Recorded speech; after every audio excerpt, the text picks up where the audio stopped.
ಇವತ್ತಿನ ದಿನ ನಾಮಪತ್ರ ಹಿಂತೆಗೆದುಕೊಳ್ಳುವಂಥ ಕೊನೆಯ ದಿನಾಂಕ ಇದ್ದಿದ್ದರಿಂದ ನಾನು ಇವತ್ತಿನವರೆಗೂ ನಮ್ಮ ನಾಯಕರುಗಳಿಗೆ ಮತ್ತು ಉಸ್ತುವಾರಿ ಸಚಿವರುಗಳಿಗೆ ಅವರು ಫೋನ್ ಮಾಡಿ ಹೇಳಿದ್ರಿಂದ ನಿಮ್ಮನ್ನು ಭೇಟಿಯಾಗಿ ಮಾತಾಡ್ತೀವಿ, ನಿಮ್ಮ ಗೌರವಕ್ಕೆ ಮತ್ತು ನಿಮ್ಮ ಇದಕ್ಕೆ ಧಕ್ಕೆ ಬರೆದು ನಡ್ಕೊತೀವಿ ಅಂತಕ್ಕಂಥ ಮಾತನ್ನು ಹೇಳಿದರು. ಆ ಮಾತಿಗೆ ಬದ್ದಾಗಿ ಅವ್ರನ್ನ ಗೌರವಿಸ್ಬೇಕನ್ನೋಂಥ ನಿಟ್ಟಿನೊಳಗೆ ನಾನು ಕೊನೆಯವರೆಗೂ ಬೆಳಿಗ್ಗೆ ಫೋನ್ ಮಾಡಿದರು. ಆ ಸಂದರ್ಭದಲ್ಲಿ ಉಸ್ತುವಾರಿ ಸಚಿವರುಗಳು ಕೂಡ ಬಸವೇಶ್ವರ ಬ್ಯಾಂಕ್ನಲ್ಲಿ ಪ್ರಕಾಶನ ತಪ್ಪಿಸಿಟ್ಟ ಜೊತೆ ಇದ್ದರು.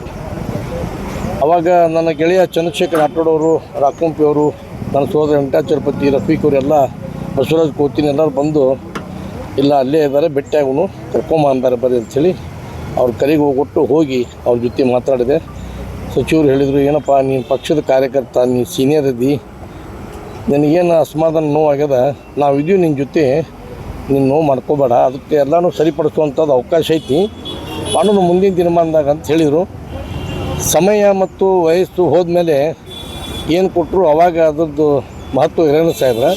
ನಮಗೆ ಯಾವಾಗ ಅಪೇಕ್ಷೆ ಇರ್ತದೆ, ನಮಗೆ ಯಾವಾಗ ಅದರದ್ದು ಅಧಿಕಾರ ಅನುಭವಿಸ್ಬೇಕಂತಕ್ಕಂಥ ನಮಗೂ ಆಸೆ ಇರ್ತದೆ. ಅದು ಆ ಸಂದರ್ಭದಲ್ಲಿ ಸಿಕ್ಕರೆ ನಮಗೂ ಒಂದು ಸ್ವಲ್ಪ ಖುಷಿ ಆಗ್ತದೆ, ಸಂತೋಷ ಆಗ್ತದೆ. ನಮ್ಮ ನಂಬಿರ್ತಕ್ಕಂಥ ಜನ ಕಾರ್ಯಕರ್ತರು ಇರ್ತಾರೆ, ಸಾರ್ವಜನಿಕರು ಇರ್ತಾರೆ, ಅವ್ರ ಬದುಕಿನೊಳಗೆ ಅವ್ರ ಜೊತೆ ನಾವು ಇಟ್ಕೊಂಡು ಕೆಲಸ ಮಾಡುವಾಗ ನಮಗೊಂದು ಜವಾಬ್ದಾರಿ ಸ್ಥಾನ ಕೊಟ್ಟರೆ ಅದು ಬೆಲೆ ಬರ್ತದೆ ಅಂತಕ್ಕಂಥ ಆ ನಿಟ್ಟಿನೊಳಗೆ ನನಗೆ ಕೋರಿಕೆ ಇತ್ತು.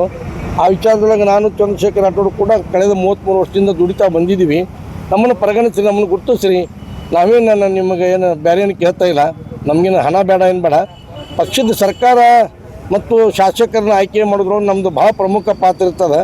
ಅವ್ರ ಅಧಿಕಾರ ತೊಗೊಂಡ ಮ್ಯಾಗ ನಮ್ಮನ್ನು ಸಣ್ಣ ಪುಟ್ಟ ಒಂದು ಇದ್ರೊಳಗಡೆ ನಮ್ಮ ನೇಮಕಾತಿ ಮಾಡಿ ನಮ್ಮನ್ನು ಗೌರವ ರೀತಿಯು ನಡ್ಕೊಂಡ್ರೆ ನಿಮಗೆ ಪಕ್ಷಕ್ಕೆ ಸರ್ಕಾರಕ್ಕೆ ಗೌರವ ಬರ್ತಕ್ಕಂಥ ನನ್ನೊಂದು ಮಾತನ್ನು ಹೇಳಿದೆ. ಅದಕ್ಕೆ ಆ ರೀತಿಯೊಳಗೆ ನಾವು ನಡ್ಕೊತೀವಿ. ಈಗ ಚುನಾವಣೆ ಬಂದಿದ್ದರಿಂದ ಚುನಾವಣೆ ಒಳಗಡೆ ಜವಾಬ್ದಾರಿ ತೊಗೊಂಡು ನೀವು ಸಾರಥ್ಯ ವಹಿಸ್ಕೊಂಡು ಪ್ರಕಾಶನ ತಪ್ಪಿಸಿಟ್ಟು ಸಾರ್ತಿದ್ದ ನೀವೆಲ್ಲ ಕೆಲಸ ಮಾಡಿರಿ, ನಾನು ನಿಮ್ಮ ಜೊತೆ ಇದ್ದೀವಿ, ಮುಂದೆ ಬರುವಂಥ ದಿನದೊಳಗಡೆ ನಾವು ತಮ್ಮನ್ನೆಲ್ಲ ಗೌರವತಿ ಕಾಣ್ತೀವಿ ಅಂಥೇಳಿ ಮಾತು ಭರವಸೆ ಕೊಟ್ಟರು.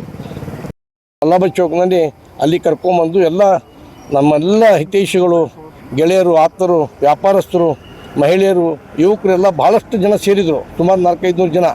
ಅಲ್ಲಿ ಬಂದು ಮಾತಾಡಿ ಹಮೀದ್ ಮುಷರಫ್ ಅನ್ನೋರು ಬಿಜಾಪುರನ 2023 ಕಾಂಗ್ರೆಸ್ಸಿನ ಅಭ್ಯರ್ಥಿ, ಅವರು ಭಾಳ ಇದನ್ನು ಮುತುವರ್ಜಿ ತೊಗೊಂಡು ಮೊದಲು ಫೋನ್ ಮಾಡಿ ಮಾತಾಡಿ ಹೇಳಿದ್ದು ಅವರ ಜೊತೆಗೇ ಪ್ರಕಾಶನ ತಪ್ಪಿಸಿಟ್ಟು ತೊಗೊಂಡು ತಿಮ್ಮಾಪುರ ಸಾಹೇಬ್ರು ಮಾತಾಡಿ ಹೇಳಿ, ಸತೀಶ್ ಜಾರಕಿಹೊಳಿ ಸಾಹೇಬ್ರಿಗೂ ಕೂಡ ಮಾತಾಡಿ ಹೇಳಿ ವಿಶ್ವಾಸಕ್ಕೆ ತೊಗೊಂಡು ಗೋವಿಂದರಾಜನ ನಾಮಪತ್ರನ ಹಿಂತೆಗೆಯೋನು, ಅವನಿಗೆ ಗೌರವ ಬರೋ ರೀತಿ ನಡ್ಕೊಂಡು ಅಂತ ಹೇಳಿದ್ದಕ್ಕೆ ಅವಾಗ ಚಂದ್ರಶೇಖರ್ ರಾಠೋಡ್ ಅವರು, ರಮೇಶ್ ಬದ್ನೂರವರು, ನನ್ನ ತಮ್ಮ ಇವರೆಲ್ಲರೂ ಸೇರಿ ಕೋತಿನವರು, ರಾಕುಂಪಿ ಅವರು, ರಫೀಕ್ ಅವರು ಮಾತಾಡಿದ ಮೇಲೆ ಆಯ್ತಪ್ಪ ಅವನು ನಾವು ಗೌರವತಿ ಕಾಣ್ತೀವಿ, ಕರ್ಕೊಂಬ ಮಾತಾಡೋ ಅಂತ ಹೇಳಿದಾಗ ಆ ನಿಟ್ಟಿನೊಳಗೆ ಬಂದು ಇವತ್ತು ಜಿಲ್ಲಾ ಸಹಕಾರಿ ಬ್ಯಾಂಕಿನ ಕೇಂದ್ರದ ಆಫೀಸ್ ಒಳಗಡೆ ಸಚಿವರ ಸಮ್ಮುಖದೊಳಗೆ ಎಲ್ಲ ಮಾತಾಡಿ ನಿಮ್ಮನ್ನು ಗೌರವ ಬರೋ ರೀತಿಯು ನಡ್ಕೊತೀವಿ, ನೀವೇನು ಅನ್ಯತಾ ಭಾವಿಸ್ಬೇಡ್ರಿ, ಹೋಗಿ ನಾಮಪತ್ರ ಮತ್ತು ತಕ್ಕೊಡ್ರಿ, ಇದು ಕಾಂಗ್ರೆಸ್ ಪಕ್ಷ ನಿಮ್ದು ಐತಿ, ನಿಮ್ಮ ತಾಯಿ ಅಂತೀರಿ, ಆ ತಾಯಿಗೆ ನೀವೇನು ಅನ್ಯಾಯ ಮಾಡಬೇಡ್ರಿ, ಅದ್ರ ಜೊತೆ ನೀವು ಇರಿ, ನಿಮ್ಮ ಜೊತೆ ನಾವು ಇರ್ತೀವಿ ಅಂತ ಹೇಳಿದಾಗ ಆಯ್ತು ಅಂಥೇಳಿ ಅವ್ರ ಮಾತಿಗೆ ಮತ್ತು ಪ್ರಕಾಶನ ತಪ್ಪಿಸಿಟ್ರ ಮಾತಿಗೆ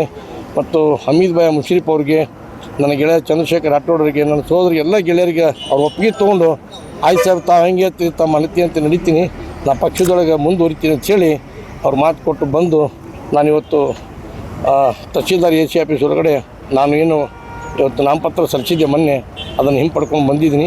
ಅದಕ್ಕೆ ನಾನು ಪತ್ರಿಕಾ ಮಾಧ್ಯಮ ಸ್ನೇಹಿತರಿಗೆ ಭಾಳ ತುಂಬ ಆಭಾರಿಯಾಗಿದ್ದೀನಿ. ಯಾಕಂದರೆ ನನ್ನ ನೋವು ಮತ್ತು ನನಗಾಗಿರ್ತಕ್ಕಂಥ ಅಪಮಾನ ಅವಮಾನ ಅದನ್ನು ರಾಜ್ಯ ಮಟ್ಟದ ಸರ್ಕಾರಕ್ಕೆ, ಸಚಿವರುಗಳಿಗೆ, ಶಾಸಕರುಗಳಿಗೆ ಮತ್ತು ಮುಖ್ಯ ನಮ್ಮ KPCC ಅಧ್ಯಕ್ಷರು, ನಮ್ಮ ನೆಚ್ಚಿನ ನಾಯಕರು ಡಿ ಕೆ ಶಿವಕುಮಾರ್ ಸಾಹೇಬರಿಗೆ ಅವರಿಗೆಲ್ಲ ಮನಮುಟ್ಟುವಂತೆ ತಾವೆಲ್ಲ ಸುದ್ದಿ ಮಾಡಿ ನನ್ನಂಥ ಒಬ್ಬ ಹಳೆಯ ಕಾಂಗ್ರೆಸ್ಸಿನ ಕಾರ್ಯಕರ್ತನಿಗೆ ಗೌರವ ಬರೋ ನಿಟ್ಟಿನೊಳಗಡೆ ನನ್ನನ್ನು ಪರಿಗಣಿಸುವ